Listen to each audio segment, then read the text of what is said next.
Explore Uganda, the pearl of Africa. In a nation hungry for truth, a world where every story matters, there exists a beacon of trust and reliability. For decades, they've been our voice and our window to the world, holding the mirror of our history. With 4 TV stations and 11 radio channels spanning 27 languages, they stand as guardians of information, defenders of truth. With Mascari Heritage Advantage, they uphold every citizen's right to reliable and free information. Their archived stories shaped our past and illuminate our present.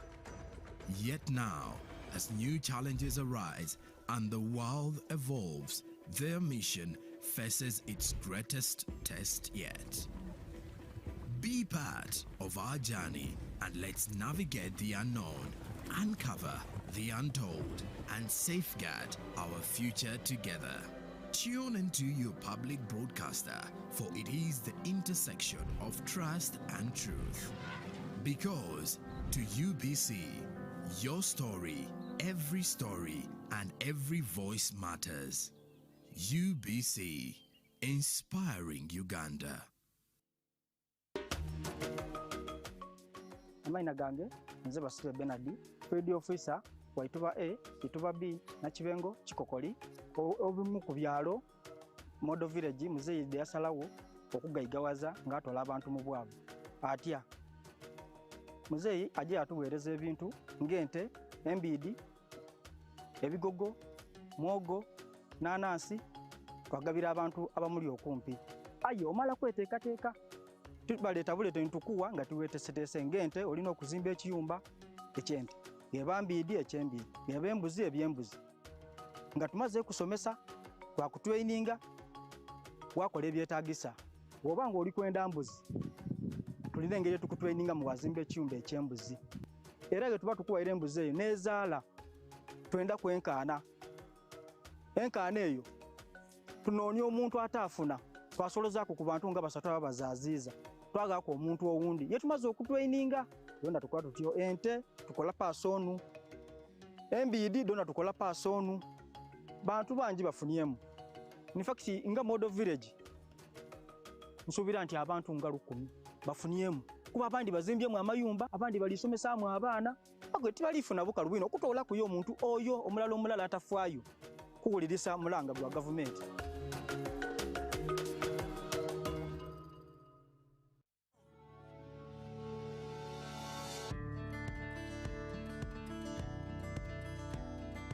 Our program of poverty eradication is a must. We want everybody to be involved. Through the parish development model, Ugandans are starting small but impactful projects to improve their livelihoods.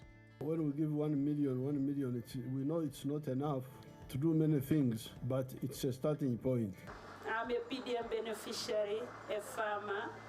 Your Excellency, I was given 1 million Uganda shillings from Kobil Kawo PDM Circle. Your Excellency, I got 20 bunches from my small piece of land sold, got 400,000, put in the PDM farm, Your Excellency, in the PDM money, Your Excellency, I bought a cow of 1,400,000. In 1 year, 100 families in the parish you get. In 5 years, 500 families would have got. We were the first people to receive money from Nakapiriprit. I received $1 million. I rented 4 acres of land and I was able to harvest 14 bags. So really this 1 million is enabling somebody to start something. Yes, and we don't want to give too much money to one person because we have got very many people to cover. The parish development model empowers the people, focusing on lifting up the masses and creating opportunities that ensure prosperity for all.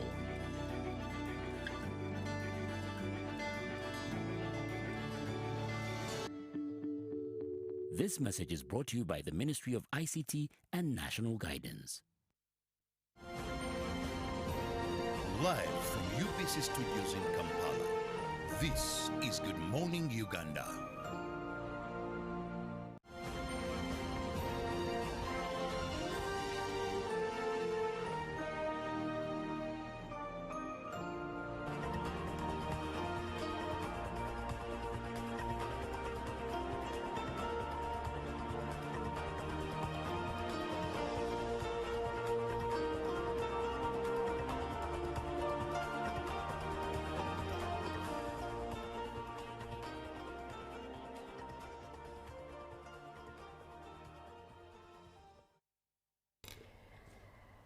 Good morning, Uganda. UBC TV is the station that you're watching here to inspire you. My name is Julie F. Nantaba, and thank you so much for choosing to watch UBC. If you started the show with us, always a big thank you. If you're just tuning in, you're welcome, and thank you for choosing to watch UBC TV. It's the election season in Uganda, and the perfect time to look at Uganda's political climate, the 2026 elections, and the broader democratic process, obviously. Focusing on the 2026 elections and nomination process that was yesterday and the day before, and Uganda's political future. Now, to do that with me in studio is Ambassador Henry Maiga, a Foreign Service diplomat. You can also be a part of the conversation, 0709602592. WhatsApp by text, not call. If you call, I'll not be able to pick up your call, but if you text, I'll be able to read your text and share your opinion as per this conversation. A little later on, by God's will, we shall be joined by Lubega Samuel Walter Mukaku, who is also another cemented politician, to speak into this matter. But for now, you're welcome to the show. Good morning, Ambassador. Good morning to you, Nyawo. Always a pleasure having you. Pleasure being in this studio, UBC. All right, let's get straight into it and just share your perspective. To share your perspective, how do you think the international observers and foreign governments are perceiving Uganda's democratic process into 2026 general elections? I think, well, I'm not really a fan of foreign observation when it comes to elections in these countries of ours. Why? Because what are they coming to see? Because we can manage our affairs ever since we got independence without them. So whether they come or they don't, they can come as tourists just to see how the processes happen. But I think we can do still a good job without them. But well, if the country now believes that, of course, the foreign observers should be here to see these processes rolled out, there is no problem with that. But well, they're free to come, and I'm sure quite a number of them have been accredited by the Electoral Commission.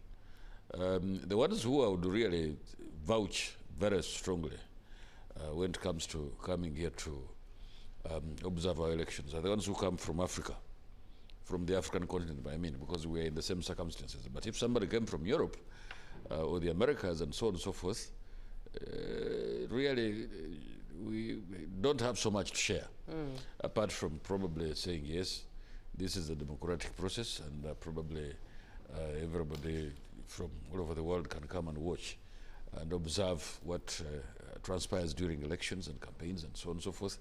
But the important thing, I think, the biggest job that we have as nationals is to cement democracy in our country, because that is the best way we can select our leaders. And I'm happy that the nominations have now proceeded very well without any glitch, and I'm sure the various contestants for the various positions, whether president or LOC or MP, have all written their manifestos. But probably here what is most important in my view is the manifestos, because I've seen, for instance, President Yoweri Museveni talk about the manifesto of NRM, and he has really put out in the public domain excerpts of it, and I want to believe that a good job is going to be done. The elections are going to happen, of course, and they will be more peaceful. Because if you compare these elections of 2026, well, we are not yet there yet, but of course we are moving towards those elections. When you compare what happened between the elections of 2021 and what we are going through currently, I want to believe that Ugandans have learned quite their lessons to ensure that this process becomes as peaceful as it can be. And the nominations ended very well. People have been nominated. The contestants are known. And of course, the manifestos are going to be laid bare. And there will be quite a number of choices for Ugandans to make from. And but of course, President Yoweri Museveni still towers over the rest of the people in the park in terms of quite a number of things, as we will see in the coming days. Right. Let's stay with the nominations and the different manifestos or taglines and ideas that were shared yesterday as these candidates spoke to their voters. President Museveni has protecting the gains. NUP, Honorable Chagulanyi, has His was very interesting, but he ended his remarks with we are going to war for freedom.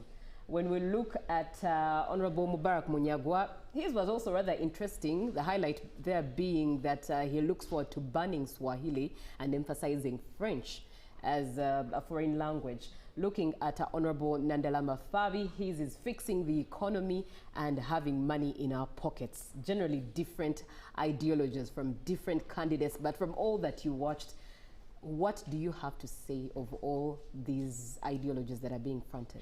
Of course, President Yoweri Museveni is still equal to the job. There is no doubt about that. There is every evidence to show that. When it comes, like we have said before here in these studios, when it comes to, for instance, the security credentials that he has, nobody equals to him. When it comes to pulling this country out of the economic doldrums in which it was in 1986 to where we are, and recently, you remember, after he had been nominated, he was talking about burgeoning the GDP in the last 5 years from 34 billion US dollars to 66 billion. That's a remarkable achievement. It means that when it comes to economic performance under the leadership of President Yoweri Museveni, there's no doubt about it. He's equal to the job. When it comes to infrastructural development, I mean, I've always tried to encourage people to go to the Albertine Graben to see what's transpiring there. A new international airport, new roads, new buildings, lots of economic activity that are benefiting not only the country but also the locals in that part of this country, and quite a number of other things. I mean, when you go to the health sector, yes, we still have issues, and the education sector, we still have issues in those two sectors. But I mean, you can talk about, for instance, the the health center 1, 2, 3, and so on, and then the hospitals which have been, refurbished, and new ones constructed, quite a number of them. I will not go into details. When it comes to education, the number of seed schools spread out throughout the country. The other day I was mentioning them. I think they are over 1,800. So you can see that really we are on we are on firm ground as a country under the leadership of President Yoweri Museveni. Of course, when the NUP leader talks about war, I'm not surprised about that, because recently they were seen, taking their supporters through drills, and which is a preserve of the security forces of this country. Nobody is supposed to take people through drills. So when he talks about war, I hope he talks about the political war, not the actual war that uses arms to take over power. But anyway, I leave that to them. It's their choice. Because I still also know that the security forces in this country are equal to the job, and they can handle the situation should some in this country think that they can use arms to grab power, because we have gone through so much as a country. Now, when it comes to Nandalama Fabi, I think I am a little bit, of course, comfortable with what he has said in his excerpts from the manifesto they are trying to write as FDC. And, but of course, when you juxtapose what Nandalama Fabi is talking about and what President Yoweri Museveni is talking about in their respective manifestos, still you can see that President Yoweri Museveni is still far ahead. And this is the top scorer. There's no doubt about it, because he has been scoring. How many elections have we had, for instance, for ever since we wrote a new constitution? We've had a string of elections. We had them in 1996, we had them in 2001, 2006, 2011, 2016, 2021. Now we're going to have another round of elections in 2026. And I can see a lot of progress. This building in which we are at the moment was not here. It was constructed during President Yoweri Museveni. We used to be in those small buildings just outside there. And the re-equipping of this studio still is the handwork of this administration of President Yoweri Museveni. So for me, I strongly believe that out of all those manifestos, the various candidates are going to try to sell to Ugandans.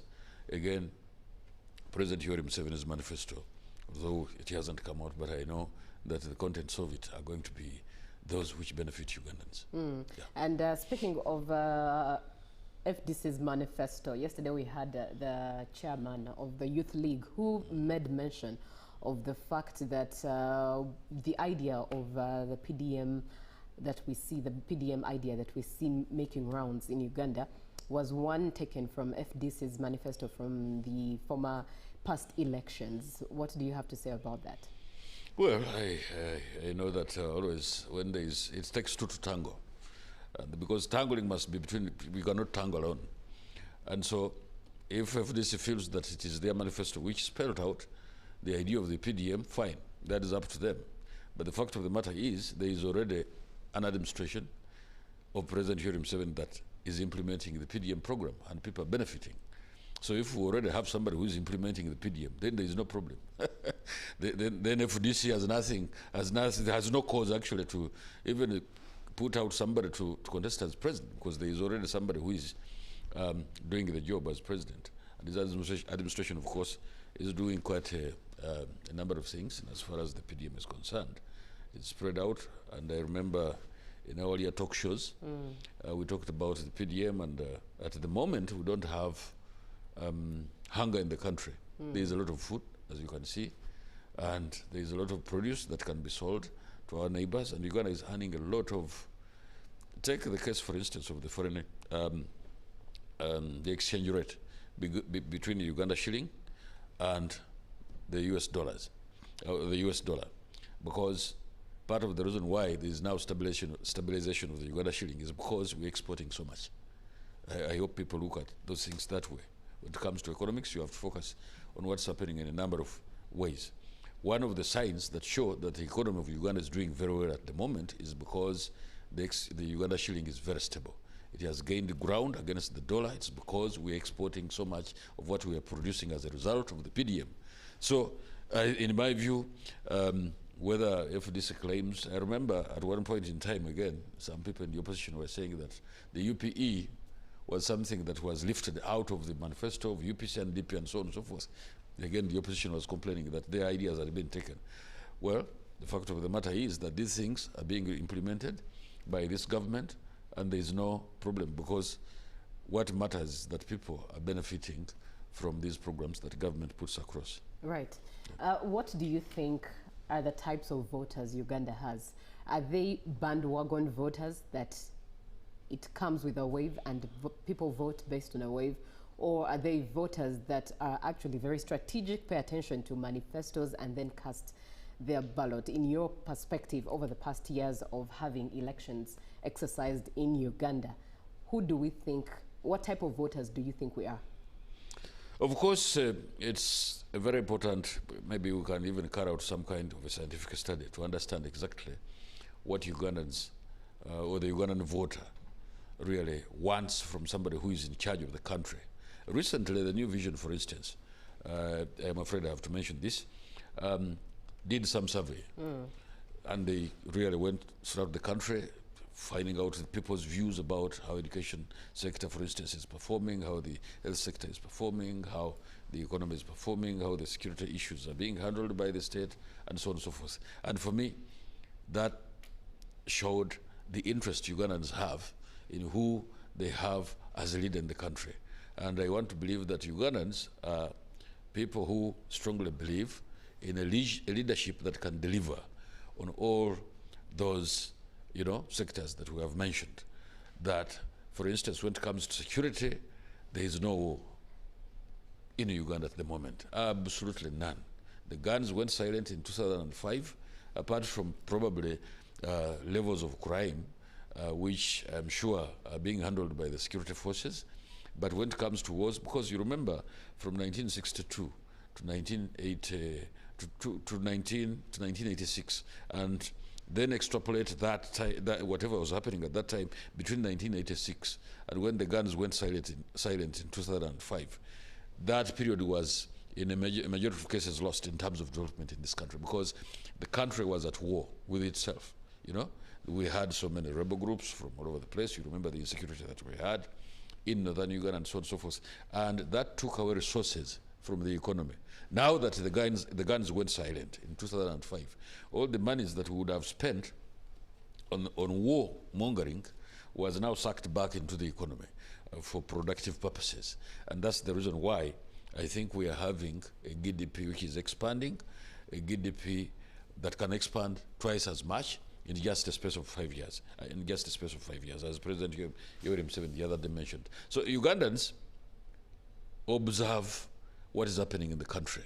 And because they observe what happens in the country, they make decisions, informed decisions based on what's happening in the country, in terms of security, in terms of education provision, in terms of the service of provision of the health services, in terms of all sorts of,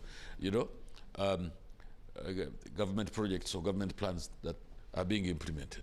So I want to imagine that Ugandans definitely are equal to the job when it comes to appreciating exactly what government is supposed to do. And when government, of course, begins to make mistakes, of course, they will point those things out. There is no doubt about it. But I am convinced, I'm sufficiently convinced, that Ugandans understand what it takes for a government to deliver. Right. One would argue that indeed over the past years that the current government has done a lot of, it has done a tremendous job indeed. But don't you think it's time to have someone take forward the efforts that have been put in place already? Lots of good work has been done, but moving forward, can't we have another fuel it better with fresh perspectives?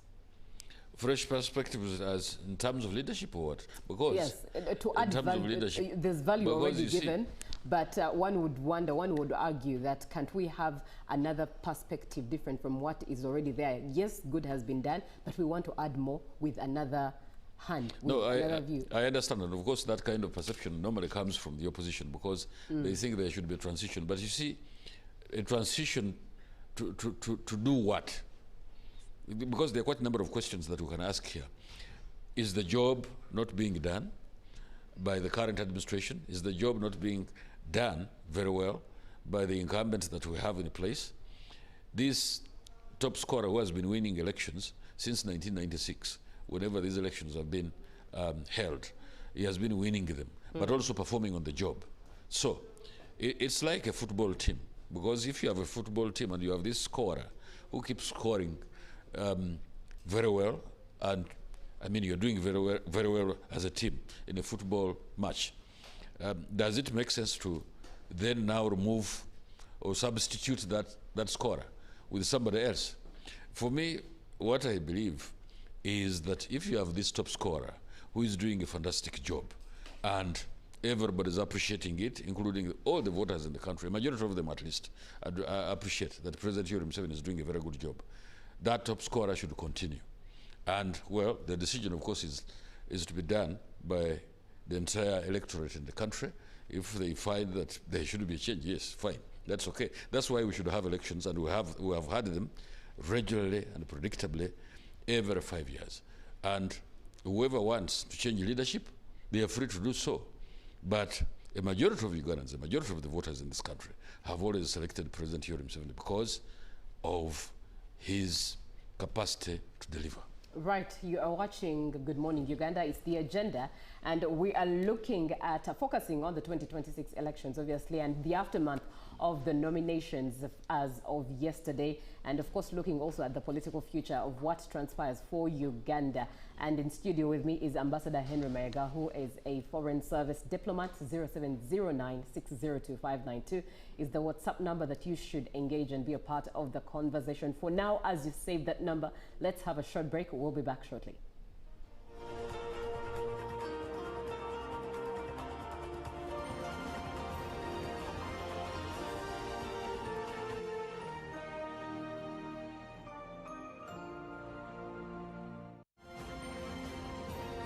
Live from UBC Studios in Kampala, this is Good Morning Uganda. Exercise can't be sustained. Eating can't be stopped. It's even harder to lose weight. Come and give it a try. Genshikang L-carnitine chromium capsules. Plant extract, scientific ratio. Take 3 capsules each time.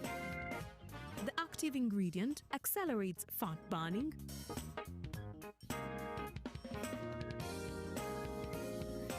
eat twice a day, don't take a detour.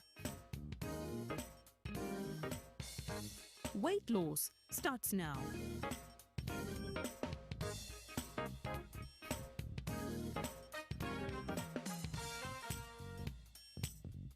Genshikang L-carnitine with chromium capsules helps you stay in shape. Please follow medical advice when taking this product. For more information, visit our website www.hgo.com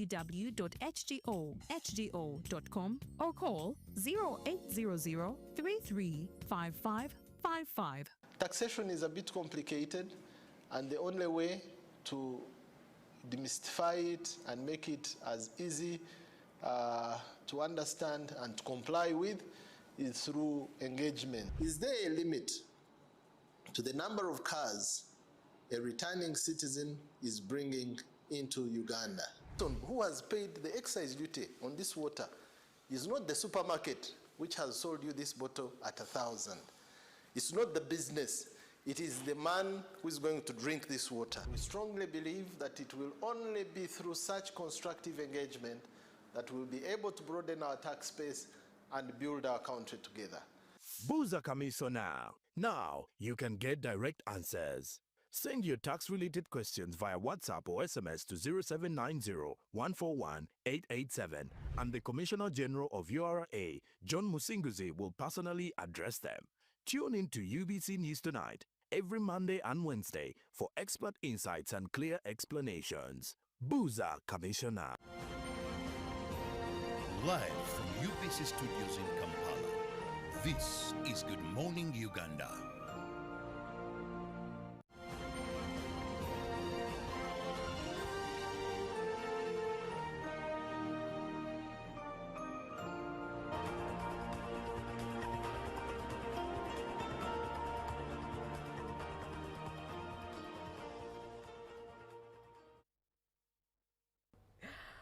Good morning, Uganda. We are focusing on the 2026 general elections and looking at the nominations that ended yesterday. That is for presidential aspirants, as well as really looking at the political future of Uganda. In studio with me is Ambassador Henry Maiga, whom you have already heard from, and I'm glad to be joined by Lubega Samuel Walter Mukaku, a well-cemented Ugandan politician, once aspired to be the president of Uganda, as well as the member of parliament Rubaga South, and indeed is back to aspire to be the member of parliament for Rubaga South under the Democratic Front Party. 0709602592 is the WhatsApp number that you are able to engage and be a part of the conversation. And digging straight into it, good morning, Mr. Samuel. Good morning to you too, and Ambassador, and everyone behind the scenes. Right. UBC is doing great to bring us here. Indeed. Yeah. Always an honor to have you.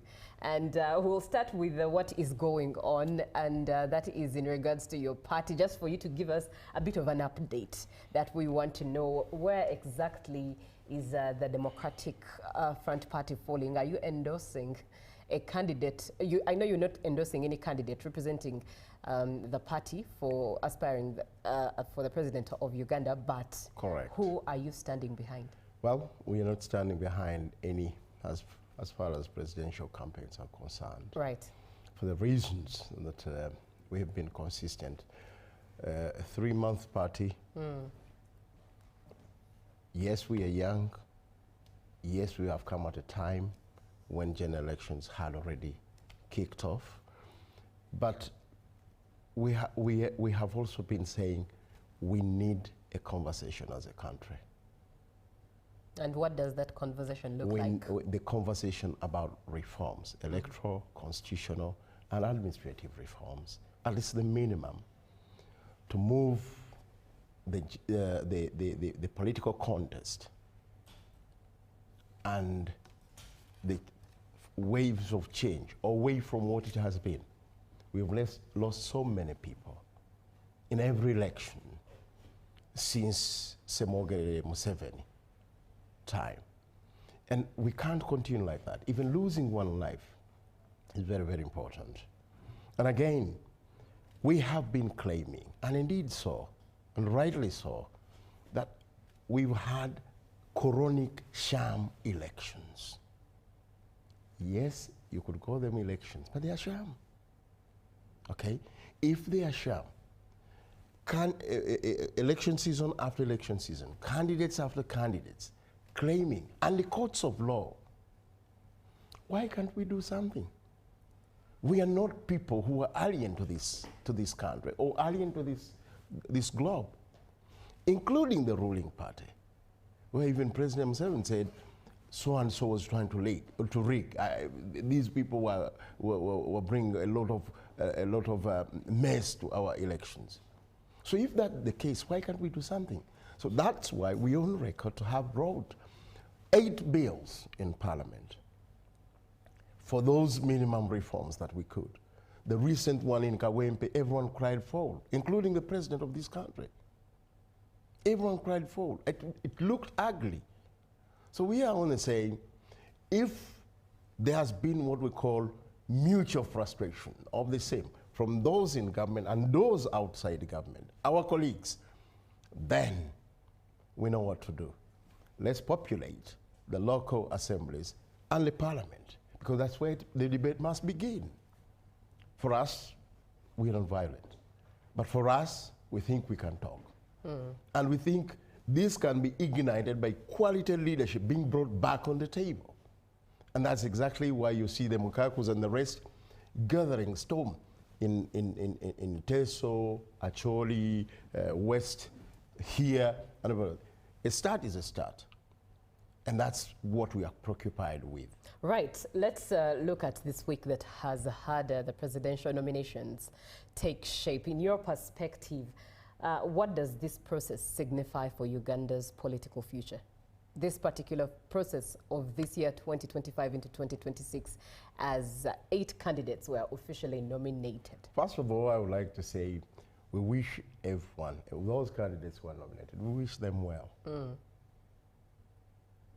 And we wish this country a better election if it can have it. But the signals on the horizon do not indicate anything very different from what we've had. Again, you can also see that the euphoria, the usual euphoria you would expect in a general election, is not there. For us, we talk about reforms, electoral, constitution, and administrative. We talk about national dialogue. We talk about reconciliation. We talk about transition. That's our trump card. We think those are the major things we must address. You can see there are those who are working, and probably my colleagues' friends, they are working to install dubiously a succession. That's not what this country wants. We want transition that involves everyone. Those who are already, those who are ruling today, and those who want to. And the entire country. Right. And now that you say that, allow me still engage you on this. I already asked Ambassador Maiga and he shared his 2 cents, but I also love to get your perspective as to the different ideologies that were presented by the presidential candidates yesterday, one of which was National Unity Platform's Honorable Robert Chagulanyi, who concluded his remarks with, "We are going to war for freedom." Now, what that war meant could have been metaphoric, but what do you make of that ideology? I was in one of the studios.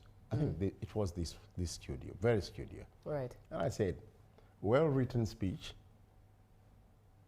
well presented, but very incoherent strategically, and in some aspects promising, on the other ominous. Yeah? You start with that human rights cry. You start by saying, you also, in the middle, you emphasize reconciliation. And at the end, you tell, and you also talk about the protest vote at the beginning. In the middle, reconciliation, human rights cry. At the end, you declare war. And you're not telling your followers which is which. How are you going to implement? Because, for example, a man like President Museveni, at the time, he was very consistent with his message. This is what we want to do, and we are going to do it, and if you do otherwise, we are going to fight. Very clear and coherent. If that is the option, let everyone know, so that the country prepares for it. But don't bring Kadingoism in the strategic approach to the revolution. We ourselves, we are telling you, we need to talk. We need a new consensus. We need a new standard. Okay? We need a new spirit. And the spirit, 4 aspects: reforms, national dialogue, reconciliation, transition, because of where we are. Everyone knows what we're doing at the local level, in parliamentary level, and presidential, and probably post-elections. Now, what is that message about? I could understand maybe the one of General Muntu. I could understand it. You could see that he was bitter all through. He was bitter, but his message was clear. Okay? I could understand a little bit of President Museveni continuing the gains, although it is a little bit contradictory in one aspect. Whose gains? Whose gains? But it is there. He has put it. But you don't become so strategically incoherent to that extent. So we need really to reflect on where we want to take this country. You are watching UBC TV. It's The Agenda, and I love this conversation. It's rather interesting from both Ambassador Henry Mayiga and Mr. Samuel Mukaku, who is indeed sharing his perspectives as well. You have a right to share yours as well, and allow me dig into them as both gentlemen speak into each of your opinions and questions. Hello, presenter. This is Ochan from Agago District. NRM has been in power for 40 years, but sometime I shed tears when I see some patients being driven to hospital using wheelbarrows. I really wonder what the ambassador's view is about. Ambassador Henry, given that the conversation had started already, this viewer is speaking into what your 2 cents are and how they are contradicting with what he sees on ground. What would you say? Middle income. Well, but before I even go there, because I want the global issues that my colleague has raised, for instance, referring to the subsequent elections after the enactment of the Uganda Constitution, which you have at the moment, that they've been sham. I don't want to agree with that, because if those elections have been sham all along, then the people in the opposition wouldn't have taken part. But even more importantly, they wouldn't have won in many of these places where they've contested as local councils and as MPs and so on and so forth. They wouldn't participate if they were sham. But I can see them actively participating in all the elections that are occurring in this country for so many decades. And I mean, yes, of course we can say that the elections probably cannot be 100% as people would have wanted them. But of course, this is what happens even when you go to Europe or the Americas. People will always complain that these elections have had issues and so on and so forth, even if the Americans have had democracy for the last 250 years. I hope that I am looking forward to see people pulling out, for instance, in these elections of 2026, claiming that they are going to be sham. Then they pull out. But you see, there is that active participation, which makes me believe that actually the claim that these elections have been sham is not correct. Is not correct, because if they were sham, then people wouldn't have taken part.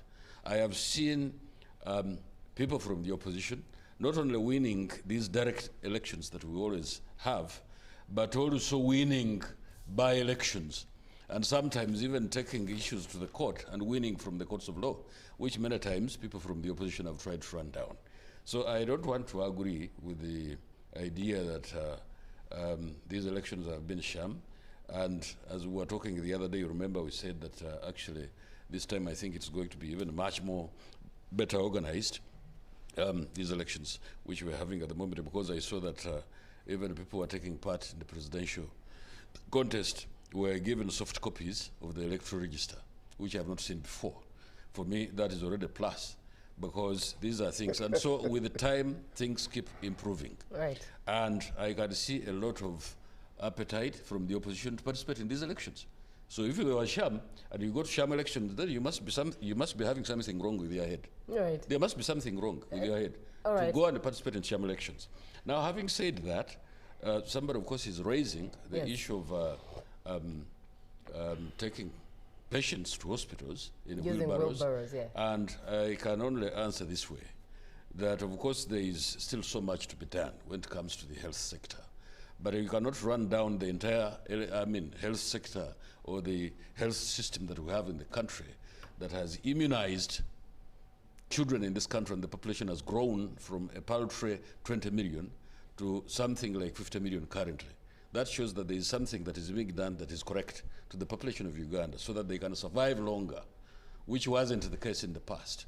So we can talk about the health centers that this government has put in place. We can talk about the refurbishment of so many hospitals and constructing even new ones, plus the pharmacies, which were never really as many as they are at the moment when Museveni took power in 1986, and quite a number of other feeding systems into the health sector that have made the sector become more and more sound. There is still work to do, there is no doubt about it.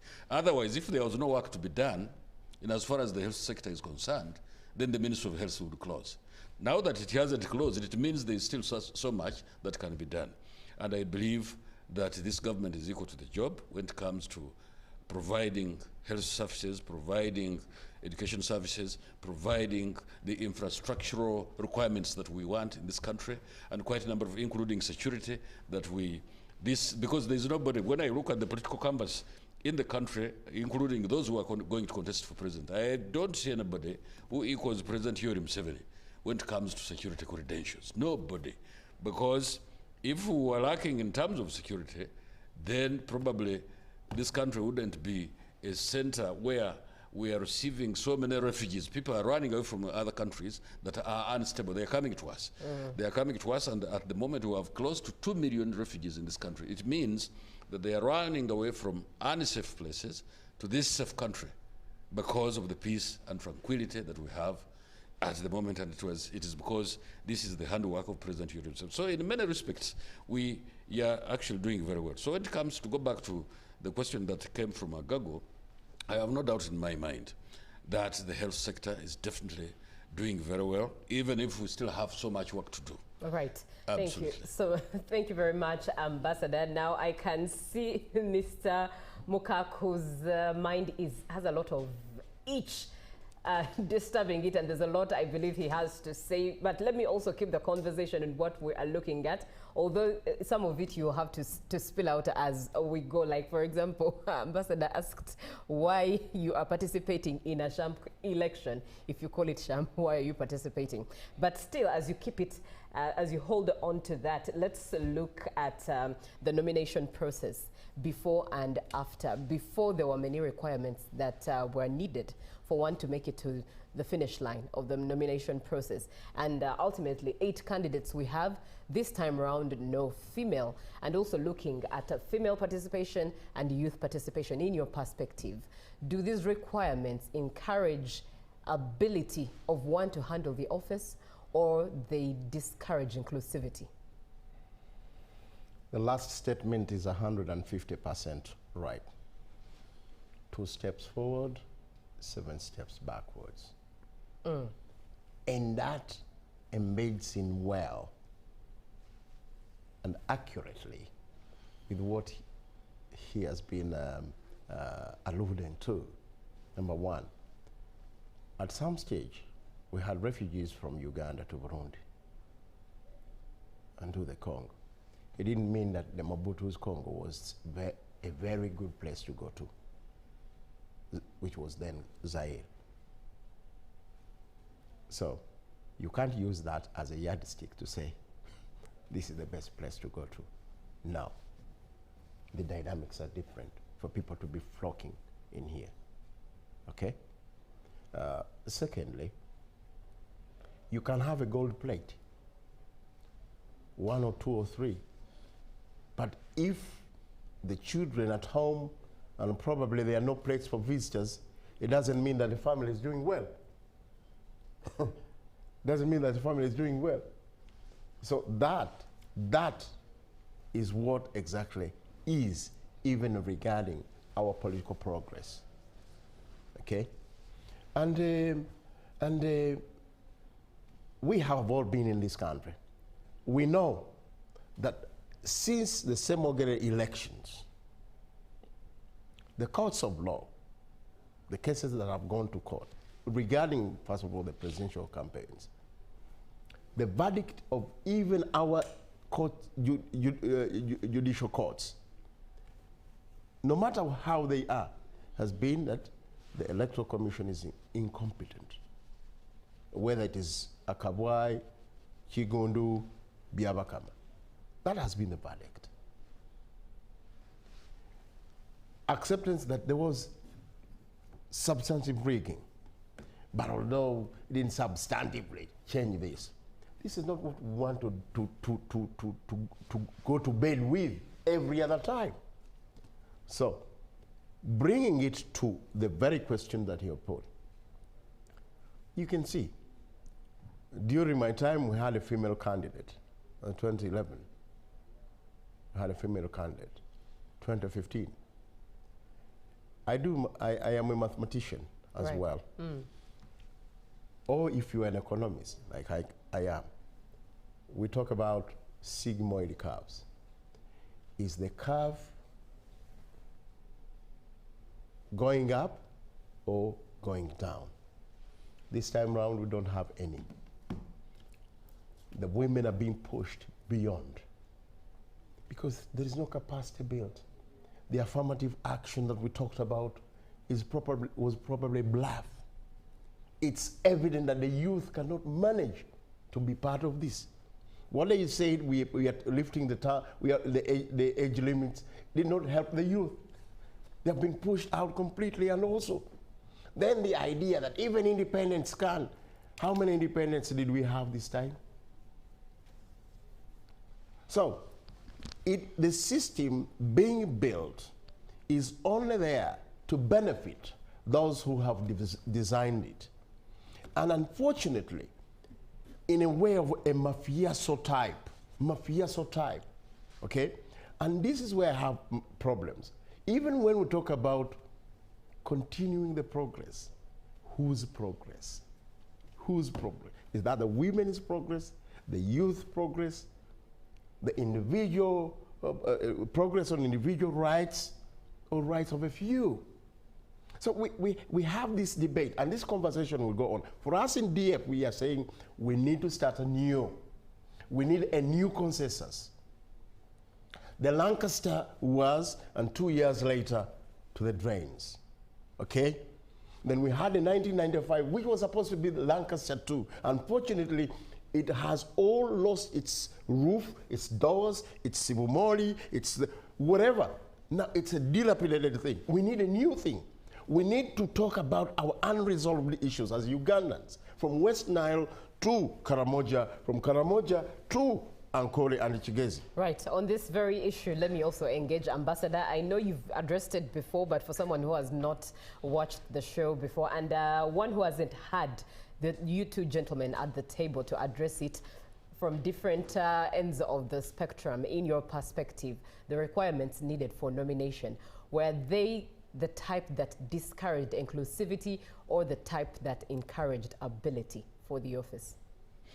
I really cannot point a finger to the exactness of the responses from the women world in this country for not having taken a part in this, unless there is a scientific research. I always believe in scientific research, so that then we can be informed exactly why women in this country have not responded, have not really seen it to... And not just women, even the youth, given that the youngest candidate is 42 years, that means the bracket for youth. And again the poor. Absolutely. And again the poor. So we're looking at the women and the youth. Do you think fine. It was... Still, the scientific research would be very important for us to find out. He's laughing, but of course I'm making a very serious point, that research does not tell lies. Numbers don't tell lie. Because after you've carried out the research to find out exactly why it has come this way or the way it has come, we would need to carry out research. So I cannot exactly point a finger. But the fact of the matter is that is intimating that the roof has collapsed over us. I don't see it collapsing unless it collapses on his head alone. That one can't Perhaps, be true. Ambassador, we could also look into the requirements. One, 20 million Uganda shillings needed. Absolutely. Then the other is having Absolutely. 100 signatures from 98 districts each. Absolutely. And of course the qualification, minimum qualification of A level. It will be a we have had, because there should be always those requirements. Otherwise, if you are going to cast the net wider, then you'll have probably like 50,000 people applying to be to become presidential candidates. And so there has to be that sieve. And I remember I made this statement even much earlier when we were in a talk show here earlier this week, that there should be always those requirements. And this is not happening. It's not falling out of the sky. Because when you go to the rest of the countries that hold elections, there are still requirements.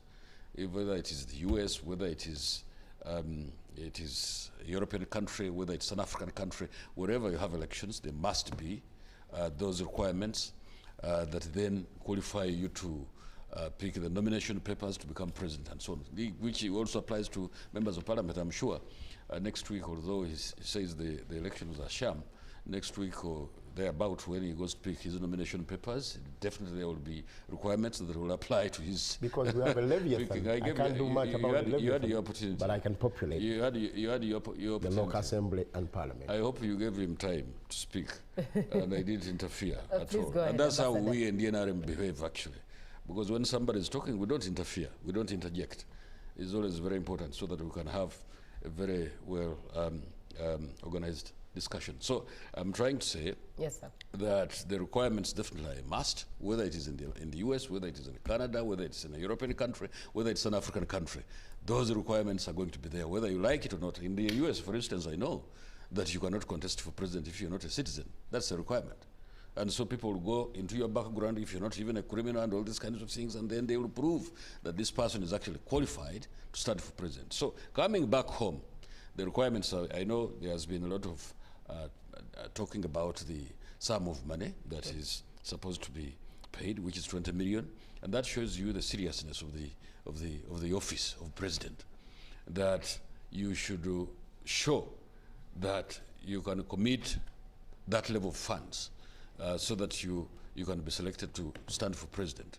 So otherwise, if you made it 10 shillings, then all of us would go and try to stand for president. So there must be requirements, whether it is in terms of the fees that you're supposed to pay, whether it is in terms of citizenship, whether it is in terms of, whether your record behind is okay, and all these kinds of things. All those things really are important. So for me, I have no problem that the Electoral Commission actually came out with those requirements. Maybe, if we wish in this country, in future, they should even enact a law that states exactly what the requirements should be for a president. But I know one of those requirements is that you should be a citizen. Otherwise, Ugandans also know that if somebody has a dual citizenship, they don't contest for president, they can't become vice president, they can't become speaker, they can't become deputy speaker, they can't become chief justice, they can't be deputy chief justice, they cannot be the CDF. And so the requirements, wherever we go, it plays out that way, whether we want it or not. Even if his government came tomorrow and took over government, it would definitely impose requirements. Right, so there are principles that govern each place. Absolutely, they're there. All right, now this is a question that I'm referring to the both of you, and thereafter we get into the comments of you, the viewer. Thank you so much for choosing to watch UBC TV. We are looking at the aftermath of the nomination and generally the whole political field of Uganda's democracy and its future, focusing on the 2026 general elections. 0709602592. And in studio with me is Ambassador Henry Mayiga, who is a Foreign Service diplomat, alongside Mr. Lubega Samuel Walter Mukaku, who is a very well-cemented Ugandan politician with a lot of hats that he has worn and still wears till death. I will start with Mr. Mukaku. What do you think, or what do you believe is the single most important issue that voters should focus on come 2026? The single most important issues, one, is the reforms and getting back quality leadership for this country. With those ones, we can get the rest. Right. Reforms, reforms, reforms. If we don't reform, this country is going to be thrown to the flames. So with all the candidates, quality leadership. The 8 candidates that we got and what they spoke yesterday, not that their manifestos are already officially out, but they shared what we expect from their manifestos. Who of the candidates do you think shared a bit of that ideology? I haven't seen one. The incumbent is alleged to reforms. Alleged? Allergic to reforms. Wow, wow. Yeah. The other one complained about he will never stand again if the Electoral Commission still is the way it was, if all things remain the same. And he said, now I leave it to the people's court. What has happened? He has put on the suit. He's going around and he's saying protest vote. He's saying reconciliation. He's also saying war, but he's standing. In the elections, not to win, but just to demonstrate legally, non-violently, and peacefully. Right. So who is talking about this? Maybe at least some glimmer in what I heard from General Monto. Maybe. The rest I didn't hear. I'm sorry, I don't want to judge them because I didn't hear them talk. Okay? But at least those ones I listened to. With Comrade Nandala, I listened to him. I didn't hear that message being hammered. But I know he would vouch for quality leadership. I don't know why it's not the biggest emphasis.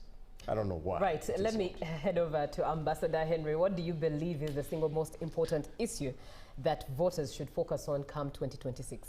Actually, I want to put it this way. It's a continuum between quite a number of things. One of the most important one is security. It has to continue. The country has to continue being secure.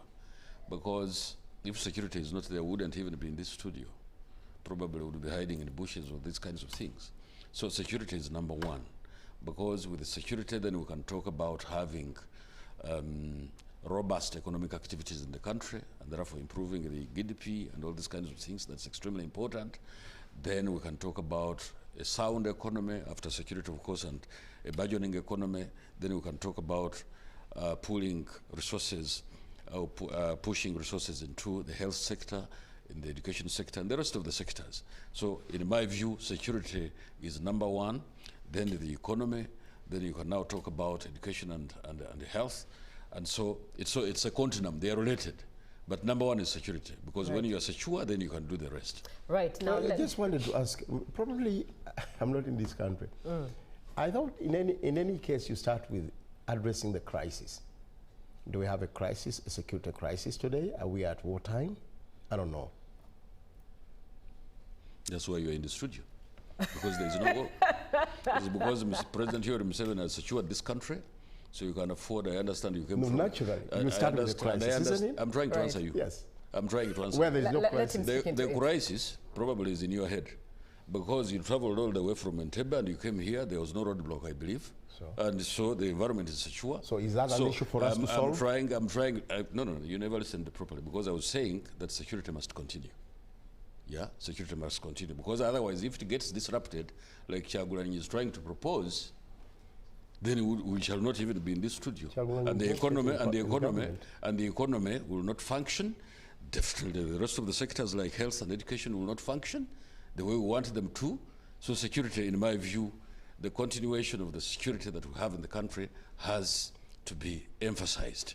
Right. It has actually to be overemphasized. Right, and let me engage a couple of your comments as we begin to close the show, many of which have come through. I hope I'm able to read all of them, but thank you so much for being part of this show. And starting with thank you for the program. The government has tried, but the many Ugandans who did not study due to the stability of the government.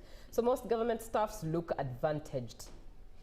I think you meant that they took advantage of poor citizens and misled them with laws that they can't understand. I think that's what you meant. But thank you so much for being on the show. And well done. I'm here watching UBC live in Chitagwenda district. Thank you so much. Akena, sorry, pardon me. It's if Akena doesn't get nominated, we the Northerners are not going to vote for the presidency. We need democracy for the people of Uganda. This is Judith. I thought they the UPCs, not Northerners. This is a statement from a viewer who says, we the Northerners. That's the language that she has used as Judith Akulu. And good morning, Uganda. Very good morning. This is quite a lengthy message.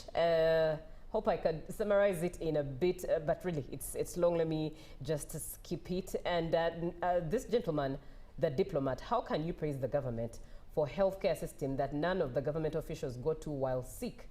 They all fly to foreign countries for better treatments. I doubt the diplomacy in the statement that you share and air. Thank you so much for being on the show. It really means a lot. Of course, as UBC TV, we are here to make sure that we bring you all the updates in this season as they come forth. Ambassador Henry Maega, what are your parting shots? My parting shots is just one, actually, that this country must remain secure so that we can go to those elections. Those who feel that President Henry Museveni has been doing a good job, like some of us, we vote for him. The others who think that he has been doing a poor job, fine, they are also free to vote. But this environment in which we should conduct the elections must be secure. And probably to respond to somebody who was saying that government officials go abroad, well, there is what they call health tourism. Yeah? There are also others who actually come to this country for treatment. So health tourism is normal. I've seen it because of my exposure in the rest of the places where I've been, that people even from the US, for instance, go to India for medical tourism. Right. And sometimes actually people who have issues come to the tropics to cure their diseases from the Western Hemisphere. So it so happens that way. Right. But of course, besides, because if there is a government official who goes abroad to seek medical attention, it is on recommendation by the medical board. All right. Which normally recommends that. Thank you very much, because the Ambassador. specialization is not here in this country, and that's why they are sometimes referred abroad. All right, thank you very much, Ambassador. What are your parting shots in a minute, Mr. Okaku? Save the few who believe there is. Save those who get the selective treatment for medical tourism. We are only saying what is important at this material time. We need reforms, quality leadership to manage a transition, not a dubiously managed succession. This country must remain stable, but to remain stable, we need a new consensus. We need to set a new standard in the way we do politics and leadership, and we need to infuse optimism and new hope for this particular country. That is dear for you. Right. And we need to populate, therefore we need to populate our local assemblies, legislative assembly, in order to get a new start for the debate that must ensue for us to put our country back to the rails. Right, that's it from the two gentlemen, and that's it from Good Morning Uganda. Be blessed and stay safe.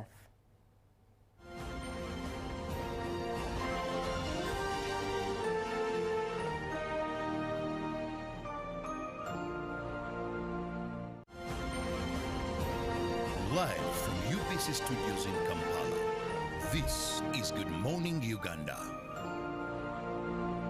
Peak of the day on UBC. He expected me to die like within the first 2 years.